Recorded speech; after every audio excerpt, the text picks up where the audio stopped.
Retour à la séance plénière. J'espère que vous avez bien profité des ateliers, que vous avez eu des bonnes discussions. Et je me réjouis de vous annoncer la dernière séance, la dernière conférence de cette journée. Caroline Knüpfer, secrétaire générale au département de la santé et de l'action sociale du canton de Vaud, et Judith Kur, responsable de recherche dans le même département, vont nous présenter les constats et défis de l'intervention sociale liée à la pauvreté dans le canton de Vaud. Et Caroline Knüpfer, elle est responsable du rapport social vaudois 2017. Et Judith Kur, elle était aussi impliquée à l'élaboration de ce rapport. Donc, elles vont nous présenter les résultats les plus actuels et vraiment du premier main. Judith, je te laisse la parole.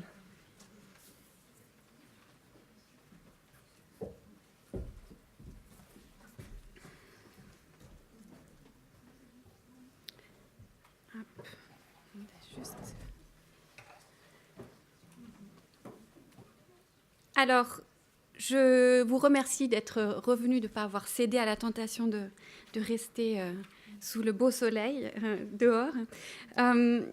Pour nous écouter, donc parler des constats et des défis pour l'intervention concernant la pauvreté dans le canton de Vaud. Vous allez me dire, c'est un très vaste sujet, et puis évidemment, en 20 minutes, en faire le tour, ça va être mission impossible, ou en tout cas un grand défi en soi. Alors, moi, ce que je vous propose, c'est qu'on va plutôt nous centrer sur quelques points qui nous apparaissent les plus importants.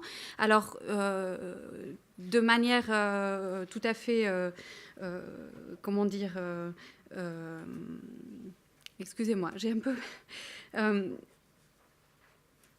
de portrait, alors d'abord un portrait pas complet pour ce qui concerne les constats, et puis d'autre part quelques points importants en ce qui concerne les défis pour l'intervention, pour lesquels je vais après donc passer la parole à Caroline Knüpfer.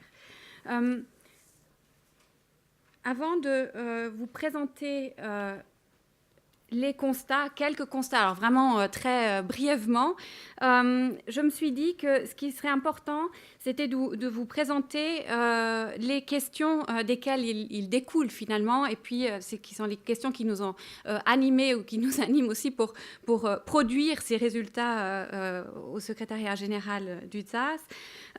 Ensuite, je vous dirai deux mots sur les données, tout simplement, sur lesquelles ces constats sont produits, et puis ensuite ces quelques résultats.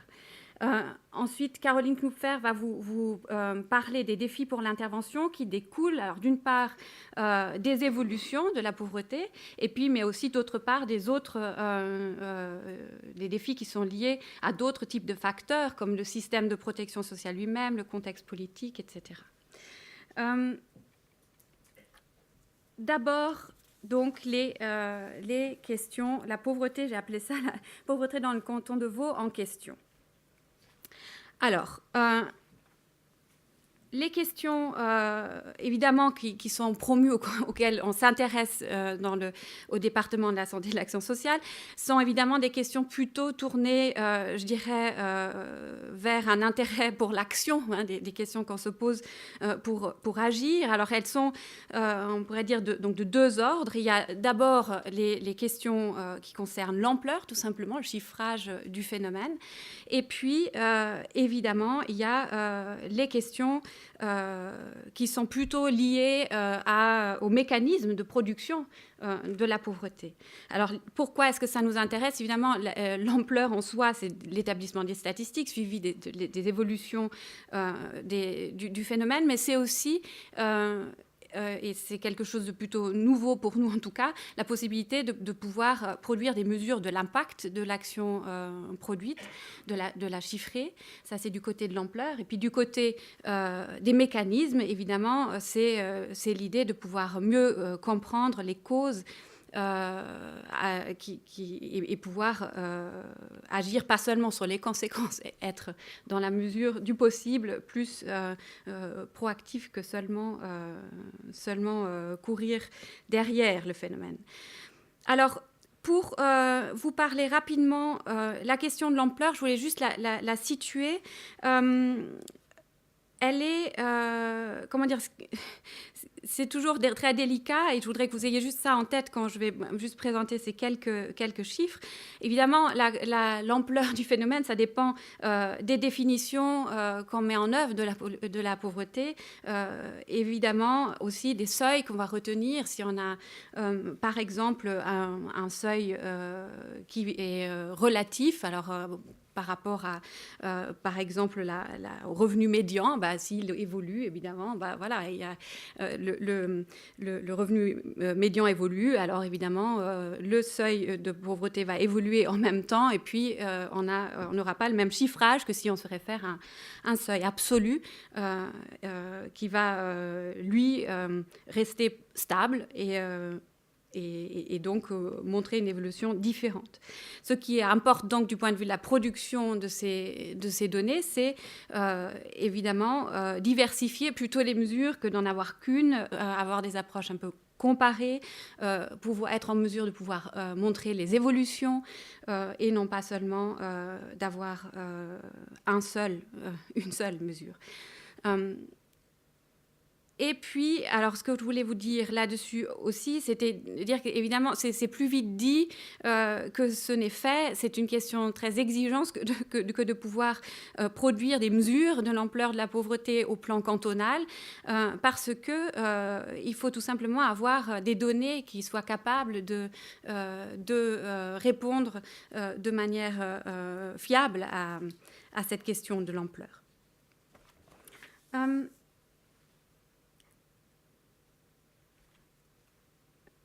Pourquoi ça dit... Ah, c'est pas... Pour la deuxième question qu'on peut se poser, sur laquelle je vais présenter quelques résultats, c'est la question des mécanismes. Là, je dirais qu'on peut distinguer deux choses. D'abord, il y a la question plutôt du pourquoi, on va dire, dans le mécanisme de pauvreté, qui va être la question de quels sont les facteurs de risque de production de la pauvreté. Et puis, d'autre part, il y a la question du comment. Et là, on va plutôt s'intéresser à pouvoir approcher des dynamiques de la pauvreté, pouvoir retracer des trajectoires, regarder des entrées, des sorties, ce genre de choses. Alors, ce que je trouve qu'il faut garder en tête sur ces résultats que je vous présente après, en ce qui concerne la question des facteurs de risque de la pauvreté, faut se dire que, évidemment, le niveau d'analyse, il faut bien le distinguer avec les facteurs individuels de risque de pauvreté, n'ont rien à voir avec les causes structurelles de la pauvreté, que l'on connaît évidemment, mais ce n'est pas là-dessus que je veux m'éterniser. C'est les mutations de l'économie, on en a déjà parlé ce matin, du travail, du marché du travail, avec les mots-clés qui sont évidemment le chômage, qui est quand même devenu un phénomène plus structurel, avec des transformations, des qualifications demandées sur le marché de l'emploi. Et puis, évidemment aussi, l'autre mutation profonde, ou cause structurelle profonde, les mutations de la famille et de la société, avec l'érosion de la structure de la famille traditionnelle, une plus grande divorcialité qui explique le fait qu'on a plus de familles monoparentales, notamment en particulier, qui sont à risque de pauvreté, ce genre de choses. La deuxième chose qu'il faut avoir en tête quand on regarde cette question des facteurs de risque de pauvreté, c'est qu'il faut être en mesure non seulement de savoir lesquels on veut considérer, mais en plus, il faut être en mesure de savoir, au niveau de l'analyse, en contrôler l'imbrication. J'ai mis ici sur non, je ne l'ai pas mis là, mais après, sur l'idée que, évidemment, vous avez souvent des facteurs qui se cumulent dans la réalité. On peut être issu, connaître un problème de pauvreté monétaire, être issu et en même temps avoir un bas niveau de formation et en même temps avoir aussi quelques autres facteurs de risque. Donc, ce qui est important, c'est à ce niveau-là, en termes d'analyse, d'être en mesure d'avoir une analyse multifactorielle et une analyse qui soit multivariée, c'est-à-dire ce contrôle des facteurs entre eux. En ce qui concerne la question quelle dynamique et puis quelle trajectoire à l'œuvre dans la pauvreté, ce qui est important, me semble-t-il, là, c'est qu'on se demande plutôt la pauvreté, on ne la regarde pas comme un état stable, mais comme un processus, et puis on va être conduit à pouvoir observer des phénomènes différents que si on observe qu'une année donnée ou à un moment donné les choses. Alors, c'est comme ça qu'on va pouvoir observer, par exemple, ce que l'on connaît maintenant, des processus comme une certaine démocratisation de l'expérience de la pauvreté dans nos sociétés aujourd'hui. Si on regarde les flux, les personnes dans leur vie, comment est-ce qu'ils ont connu ou pas, une fois, des situations de pauvreté ou pas. Évidemment, ça, c'est des questions de dynamique auxquelles il faut être capable de les approcher. On va donc analyser, je vous montrerai quelques constats sur les entrées et sorties, notamment en particulier du dispositif du RI, donc du dispositif d'aide sociale vaudoise. Et puis, je vous montrerai aussi, ce qui est intéressant, je pense, quelques résultats ou un résultat sur plutôt des trajectoires biographiques plus longues et entières qu'on a pu observer dans le canton de Vaud. Oui.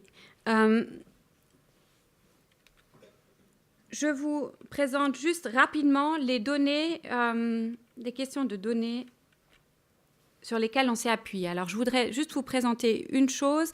On a d'une part des outils de monitoring de la pauvreté, qui sont des données administratives que vous connaissez, notamment les données progrès, des prestations et où on va avoir accès aux données sur les prestations sous conditions de ressources, que l'on peut analyser, ce qui me permet de faire un clin d'œil à tous ceux qui, peut-être parmi vous, se cassent parfois la tête de saisir des données dans ce genre de logiciels qui sont, c'est peut-être pas très confortable, mais en tout cas l'utilité est très forte, donc je voulais juste le signaler ici. Mais évidemment, ces données de registre ont certaines limites, et puis on s'est rendu compte notamment à la rédaction du précédent rapport social vaudois qu'on manquait de pouvoir articuler cela avec des données de revenus notamment. Et c'est comme ça qu'est née une innovation sur laquelle s'appuient en grande partie les résultats que vous trouverez aussi dans le rapport social vaudois là, 2017 qui est sur vos chaises, la banque de données socio-économique vaudoise, qui est quelque chose de nouveau par le fait qu'elle apparie d'un côté les données de revenus avec les données sur les prestations des PCR, les prestations sous conditions de ressources, parce que tout simplement, dans les données de revenus, on n'a pas l'ensemble des revenus, puisque certaines prestations, notamment sous conditions de ressources, elles ne sont pas imposables. Alors du coup, on a une vision très partielle des choses.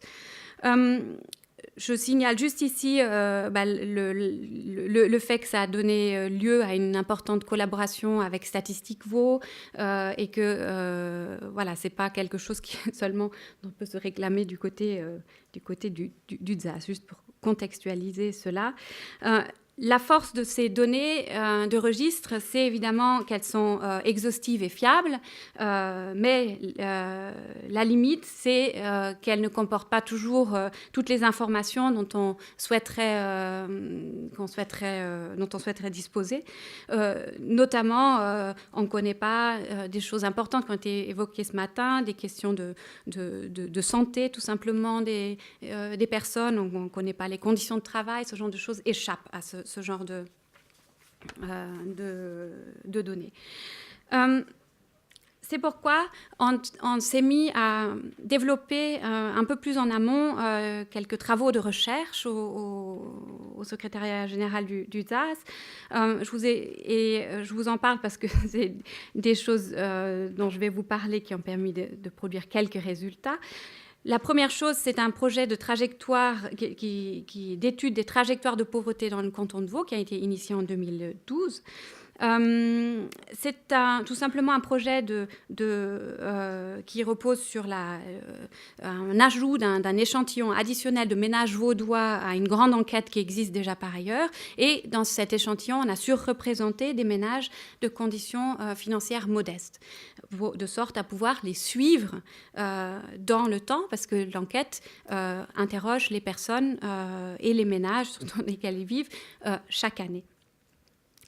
Ce projet a donné lieu à une collaboration très étroite avec le pôle de recherche national LIVES et puis avec le centre de compétences en sciences sociales FORCE, c'est l'occasion pour moi ici de les remercier pour cette étroite collaboration autour de ce projet. Pour l'instant, on ne peut pas encore malheureusement exploiter tous les résultats, mais parce qu'on n'a que deux vagues qui sont là d'enquête, mais à l'avenir, on aura donc davantage de choses à pouvoir dire. Et on s'est mis à créer un fichier qui suit de manière longitudinale l'ensemble des bénéficiaires, des personnes qui ont bénéficié du revenu d'insertion depuis la création de ce régime. Et parce que quand on regarde les extractions mensuelles ou annuelles, très souvent, on ne sait pas les personnes, est-ce qu'elles étaient déjà là avant, est-ce qu'elles sont encore là après. Donc, c'était important de créer cela. Ça constitue un fichier maintenant de 100 000 personnes qui sont passées par l'ERI et dont on peut savoir mois par mois s'ils étaient là ou pas. Et donc, les analyses pouvoir porter là-dessus. Je passe très rapidement. Je ne sais pas très peu de temps. Donc, les constats, en fait, vous en avez déjà entendu parler. D'abord, la pauvreté n'est pas un phénomène marginal dans le canton de Vaud. Si on l'approche selon une définition monétaire, ce que l'on a fait ici, dans notre cas, avec un indicateur de revenus disponibles équivalent. Alors, on a mesuré tous les revenus d'un côté, de travail, de fortune, de transfert, desquels on a déduit des dépenses obligatoires, les impôts, les primes, la malle, les prestations alimentaires, les pensions alimentaires, pardon. Ça donne un revenu disponible équivalent si on le divise par un facteur qui permet de comparer des ménages à 5 personnes avec un ménage à une personne. Voilà. Après, il y a différents types de mesures possibles, mais si on utilise la mesure une mesure absolue qui regarde si le revenu disponible d'un ménage est en dessous du minimum vital, donc une convention définie notamment en se référant ici aux normes de la Conférence suisse des institutions d'action sociale, cela donne un taux de pauvreté. Si on utilise la mesure relative avec un seuil à 60% du revenu disponible médian, on a un taux de risque de pauvreté. Selon quel indicateur on regarde, évidemment, on a une ampleur tout à fait différente. La pauvreté mesurée de manière absolue est à 4,8% dans le canton de Vaud en 2014. Ici, on considère des ménages vaudois entre 24 et 64 ans, ou plus exactement, les ménages dont le contribuable, puisqu'on est dans le cadre d'un ménage fiscal, est âgé entre 25 et 64 ans. Mais ce taux de pauvreté, il serait nettement supérieur si on ne considérait pas les prestations sous conditions de ressources que les personnes ont reçues. Il est de 8,7% si on ne considère pas les prestations sous conditions de ressources. Le risque de pauvreté, je dis ça rapidement, 14,1%. Si on se réfère aux données de la nouvelle banque de données socio-économiques vaudoise, qui n'inclut pas l'ensemble de la population. Alors, si on regarde, par exemple, les données à partir du projet de suréchantillonnage du panel suisse de ménage qu'on a, on arrive à 17,6% de la population qui est à risque de pauvreté. Si on a une autre définition, par exemple non monétaire, classique pour approcher des phénomènes de pauvreté comme les taux d'aide sociale, en considérant que les personnes sans statut sont des personnes, évidemment, qui sont des personnes pauvres, eh bien, on a un taux de 4,8%, mais qui est stable relativement dans le temps, mais évidemment, on se situe dans un contexte où on a une augmentation, d'une part, c'est ce qui a été dit ce matin, on le constate aussi dans le canton de Vaud, une augmentation importante du nombre de dossiers, du nombre de personnes concernées, même si le taux est stable. On a aussi un contexte d'augmentation des inégalités entre les riches et les pauvres qui est clair. Si on regarde l'évolution du revenu disponible des personnes, il a augmenté dans les 10 dernières années pour les 90% les plus riches, mais il a stagné, voire diminué pour les 10% les plus pauvres. Cela malgré une économie dynamique. Je passe rapidement là-dessus, mais évidemment, c'est aussi dans un contexte où le chômage structurel s'est installé, où on a notamment de plus en plus d'arrivées en fin de droit chômage. Je passe ici aussi les taux pour aller plus vite. Et ce que je voulais vous dire aussi, encore pour donner un petit indicateur, on a par exemple 40% des ménages pauvres qui sont quand même en âge de travailler, qui sont inactives, si on se réfère au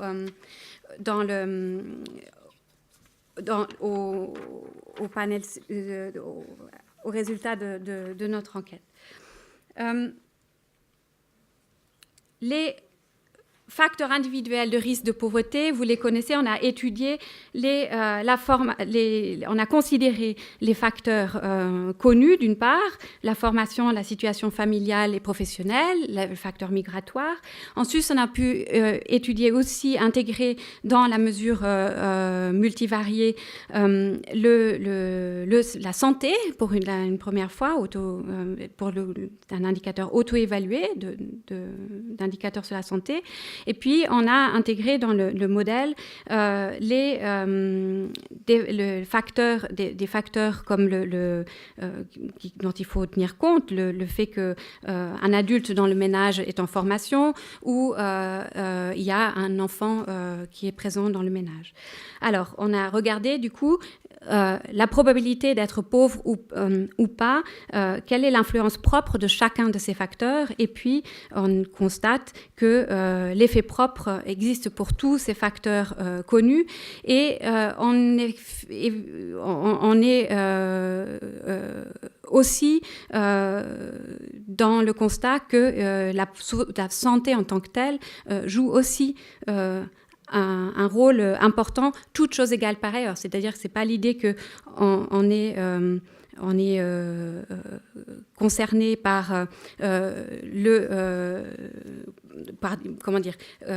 par la problématique en raison d'une imbrication des facteurs dans la réalité, mais par le facteur en tant que tel. Je passe vite parce que je vois que j'ai... Ouais. C'est vrai ? excusez-moi. Alors, un résultat sur les dynamiques, on a peut-être juste la durée à l'aide sociale, qui est plutôt un phénomène temporaire que chronique. Mais avec l'idée que évidemment, si on observe la cohorte des bénéficiaires qu'on a constituée, à la fin se forme un socle de bénéficiaires de longue durée, ce qui fait qu'aujourd'hui, pour un mois de prestations données dans le régime de l'aide sociale, on soutient plutôt une majorité de bénéficiaires de longue durée que des bénéficiaires qui sont là de manière très épisodique, même si à chaque entrée, on a, comment dire, si au début de l'entrée dans la cohorte qu'on a analysée, 45% des personnes entrantes sortent avant une année. Je m'arrête là parce que je peux malheureusement pas vous présenter encore ce résultat, mais excusez-moi, j'ai malheureusement pas réussi à gérer ce temps très court de parole dont je parlais déjà au début. Je passe la parole à Caroline pour les défis pour la lutte contre la pauvreté.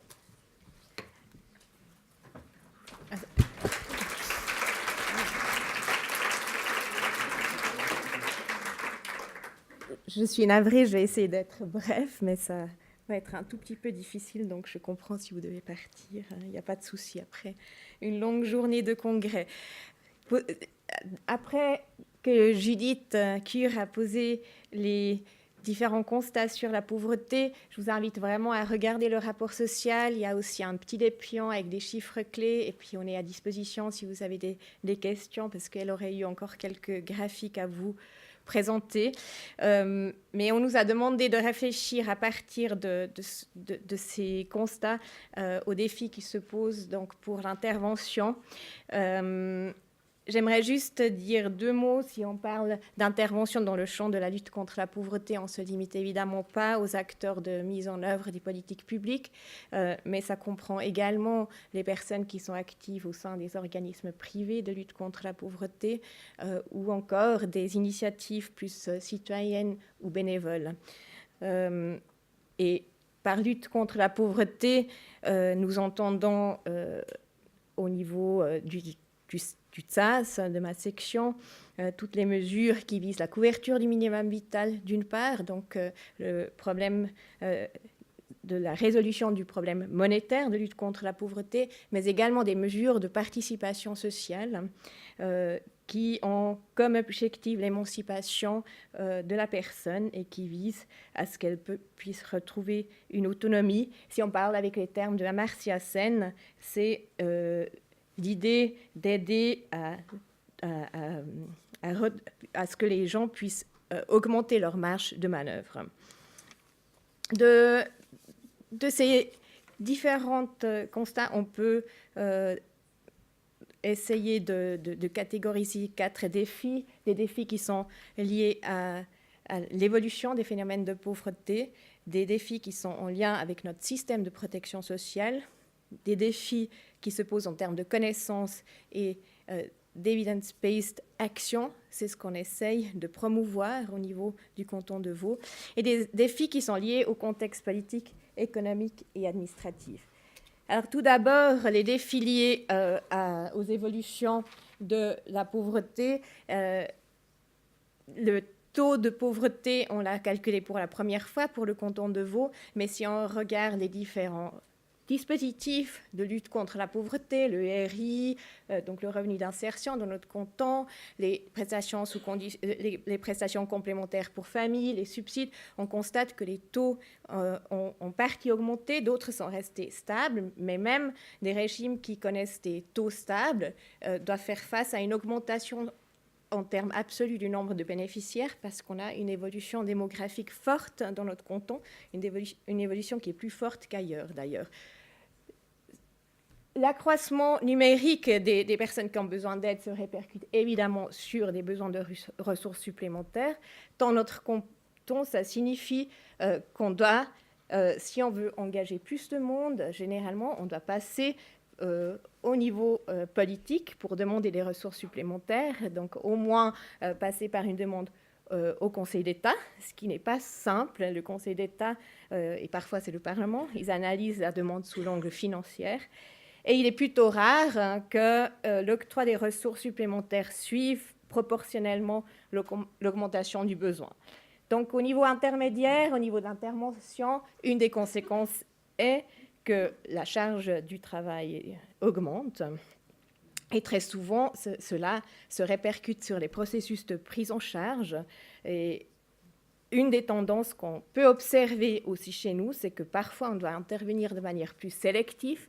Un exemple, c'est par exemple au niveau du RI, il y a une tendance où on a dû, il y a quelques années, dans le processus d'une réorganisation des dispositifs, on a dû un petit peu sélectionner les personnes qui ont droit à un entretien régulier, ainsi par exemple les personnes qui sont prises en charge par les ORP n'ont pas forcément accès, s'ils ne demandent pas d'entretien ou de suivi social, ils n'ont pas forcément dans notre canton. Et une autre tendance, c'est parfois de cibler des bons risques. En tout cas, c'est quelque chose qu'on a en partie fait au début, quand on a eu peu de mesures d'insertion sociale au niveau du RI. On a clairement ciblé, je crois qu'on peut le dire aujourd'hui, sur des jeunes qui sont proportionnellement des bons risques pour retrouver un travail. Et puis, ça fait du sens si on a une rareté de ressources. Les formes de pauvreté se sont diversifiées les dernières années. On l'a déjà un peu vu. Il s'agit aujourd'hui de rompre des mécanismes de cumul des désavantages. Très souvent, les personnes, quand ils arrivent à l'aide sociale, ont un vécu douloureux d'expériences d'échec derrière eux, au niveau privé et professionnel. Souvent, les difficultés sont d'ailleurs, ou les échecs sont intercorrélés. Ainsi, un exemple, une personne qui divorce, elle perd son emploi. Suite à cette perte de l'emploi, elle ne peut plus payer les pensions alimentaires. Et suite au non-paiement des pensions alimentaires, sa situation avec son ex-épouse et ses enfants se détériore, ce qui peut pousser cette personne dans un isolement social, dans un cas extrême. Alors là, quand la personne arrive dans un des dispositifs d'aide, il s'agit d'abord de rompre ces logiques cumulatives et d'intervenir de manière structurée, ordonnée, pour essayer d'éviter la désaffiliation. Idéalement, dans le cas que je viens de vous citer, on interviendrait évidemment déjà par un conseil social au niveau du chômage, pour que la personne ne s'endette par exemple pas, pour qu'on essaye de l'appuyer pour qu'elle puisse trouver un moyen pour continuer à payer les pensions alimentaires, etc. Donc ça, c'est un grand défi. Ensuite, la mission de l'intervention aujourd'hui se complexifie. Au niveau politique, la mission première de la lutte contre la pauvreté, c'est l'insertion professionnelle, mais c'est clair que cette mission est rendue difficile par les situations complexes auquel le terrain doit faire face. Très souvent, comme la pauvreté est encore aujourd'hui souvent ressentie comme stigmatisante, les personnes qui se trouvent affectées par des difficultés monétaires ou sociales arrivent très souvent trop tard, en tout cas au niveau de l'aide sociale. Ils ont souvent, comme je viens de le dire, une multitude de difficultés dont la prise en charge demande pour l'intervenant des compétences pluridisciplinaires et on doit aujourd'hui beaucoup plus travailler en réseau et coordonner l'action. L'intervention n'est pas non plus la même aujourd'hui pour des personnes qui connaissent des périodes relativement courtes de pauvreté, ce qui est de plus en plus souvent le cas, typiquement les jeunes, quand ils sortent d'une formation par exemple et n'ont plus droit au chômage, il se peut qu'ils recourent au RI. Donc on n'intervient pas de la même manière pour ce groupe-là que pour le groupe des personnes qui sont à l'aide sociale depuis, par exemple, 10 ans, ou encore un groupe qu'on a pu identifier dans le cadre d'une recherche sur le RI de longue durée, qui est à l'aide sociale depuis quelque temps, qui vivote, qui se débrouille, qui ne pose pas de problème aux intervenants et qui se trouve dans une situation tragiquement stable. Les défis qui sont liés à notre système de protection sociale sont multiples, vous les connaissez probablement. Les assurances sociales qui fonctionnent selon une logique assurantielle qui couvre des risques sociaux qui sont très ciblés, très sélectifs. Nous avons à côté, au niveau du canton de Vaud, 17 prestations sous conditions de ressources. Donc, vous trouvez la liste dans notre rapport social. Les prestations sous conditions de ressources sont plus souples pour intervenir. On peut aussi reconnaître des cas de rigueur, donc un petit peu déroger de certains critères, mais il faut quand même qu'à l'entrée du dispositif, en général, il faut que certains critères soient remplis en termes de durée de domiciliation, de fortune, de définition du ménage, etc.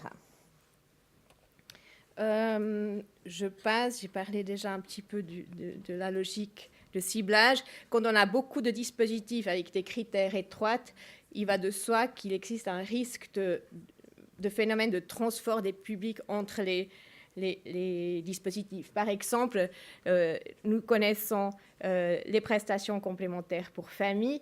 Cette prestation-là peut être octroyée jusqu'à ce que l'enfant le plus jeune a 16 ans. On attend que la famille trouve d'autres moyens de subsistance par la suite. C'est aussi dans l'idée que la famille puisse augmenter son revenu pendant ces 16 ans au plus long. Si tel n'est pas le cas, la personne, elle, va être transférée à l'aide sociale. Évidemment, il y a des personnes qui ne sont pas couvertes par tous ces systèmes de protection sociale qui ne fonctionnent pas par un octroi automatique des prestations. Chez nous, dans le canton de Vaud, toutes les prestations doivent être demandées. Dans d'autres cantons, par exemple, les subsides sont octroyés de manière automatique. Ça n'est pas le cas chez nous. Vous connaissez, vous savez que certaines personnes, en fonction de leur statut de séjour, n'ont pas droit à des prestations de protection sociale. Et il y en a qui craignent le recours à l'action étatique pour divers motifs que je ne vais pas approfondir ici. Alors, en termes de connaissances, quels défis se posent aujourd'hui? Il nous semble important de continuer à développer les outils de monitorage que vous a présenté Judith Cure, d'améliorer le reporting. Nous sommes en train de travailler aujourd'hui sur des indicateurs qui regroupent les différentes prestations, notamment via des extractions de data warehouse. C'est des nouvelles extractions qu'on a aussi pour des prestations, par exemple, du RDU, du revenu déterminant unifié. Nous avons, dans le cadre du rapport social essayé, nous avons développé un certain nombre de nouveaux indicateurs et il nous importe maintenant de les promouvoir. Par exemple, l'indicateur du pouvoir d'achat nous semble un indicateur important si on parle de pauvreté. Ce n'est pas le revenu qu'on doit considérer, mais quel est le revenu disponible des ménages qui sont en situation de pauvreté. Peut-être un mot ici encore. Judith a mentionné les différentes initiatives de collaboration avec différents acteurs du monde universitaire. Donc ça, on va soutenir, continuer. Et il m'importe aussi de souligner l'importance des recherches qualitatives. On a par le passé fait une recherche sur le RI de longue durée. Pour nous, c'est important, et là, je fais aussi un appel à vous tous ici. On doit avoir plus de recherches qui décrivent le vécu des personnes pauvres. On doit faire plus de recherches d'action et on doit systématiser l'évaluation des politiques publiques. On l'a déjà fait par un rapport, par exemple, sur les PC familles que vous pouvez vous procurer ou un rapport d'évaluation du RDU. Et je finis par les défis probablement les plus gros, qui sont les défis qui se posent en termes de contexte politique, économique et administratif.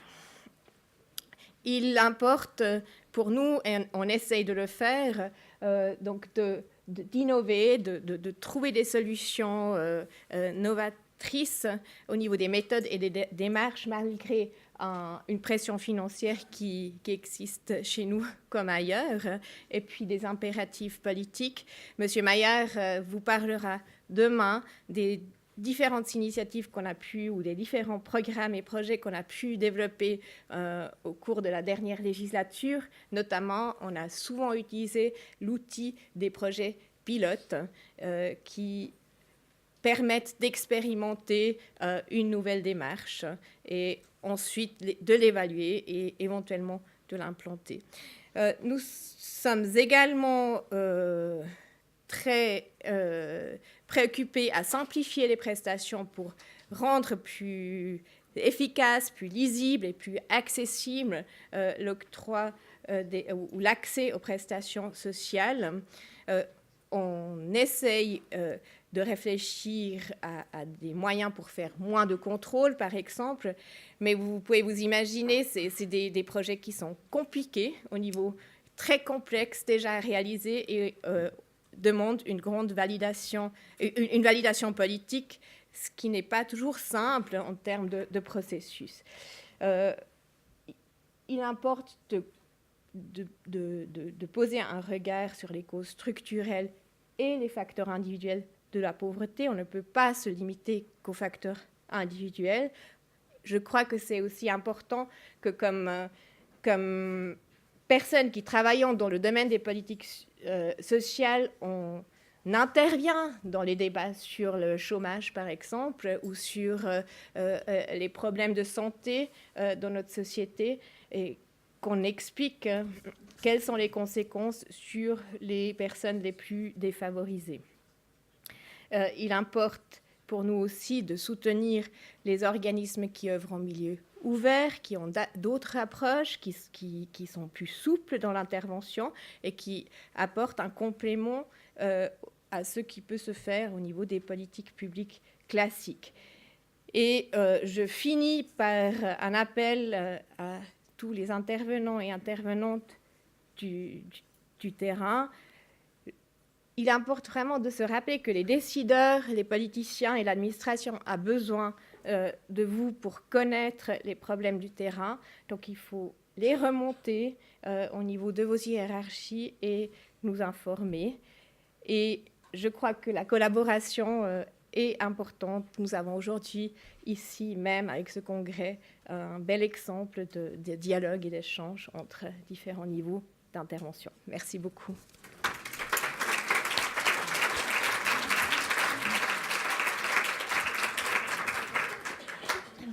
Merci Caroline et Judith.